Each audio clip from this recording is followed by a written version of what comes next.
रामधारी गुप्ता खंड 1 100 वर्ड पर minute dictation start. सभापति महोदय, मैं रक्षा मंत्रालय की मांगों का समर्थन करने के लिए खड़ा हुआ हूँ।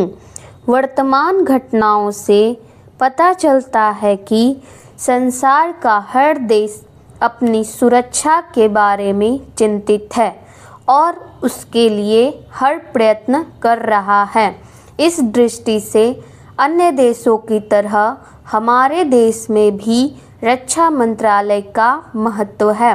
मुझे इस बात की खुशी है कि जहां अन्य मंत्रालयों की उनके पिछले साल के कामों के बारे में काफ़ी आलोचना हुई है, वहां इस मंत्रालय की कम आलोचना हुई है। इससे पता चलता है कि इस मंत्रालय ने पिछले साल अच्छा काम किया है। मोटे तौर पर किसी भी देश की सुरक्षा नीति का लक्ष्य यह होता है कि दूसरे देशों, खास तौर से पड़ोसी देशों के साथ मित्रता के संबंध स्थापित हों और हम एक दूसरे के मामलों में हस्तक्षेप ना करें। लेकिन उसके साथ यह भी ज़रूरी होता है कि हम अपने देश की सीमाओं और अखंडता की रक्षा करें।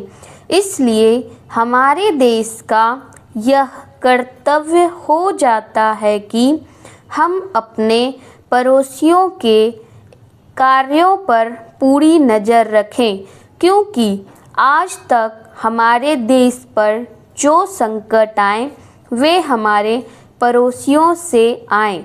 1965 में पाकिस्तान के साथ जो लड़ाई हुई और उसके बाद ताशकंद में जो समझौता हुआ वह सिर्फ कागज़ पर ही रहा।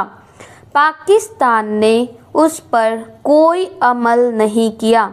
इस दृष्टि से बहुत ज़रूरी है कि हम अपने देश की सुरक्षा की हर तरह से व्यवस्था करें।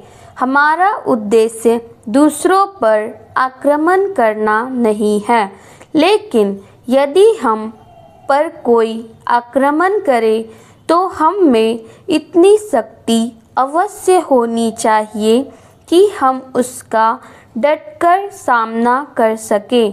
आप जानते हैं कि पिछले दिनों पाकिस्तान को अमेरिका और चीन से काफ़ी मदद मिली है।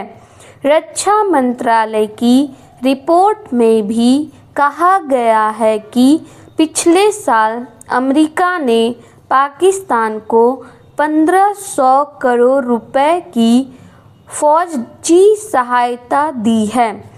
आज जहां हम फौजी सामान के लिए अपने कारखानों की मदद से अपनी शक्ति बढ़ाने का प्रयत्न कर रहे हैं, वहां पाकिस्तान संसार के देशों में फौजी सामान खरीद रहा है।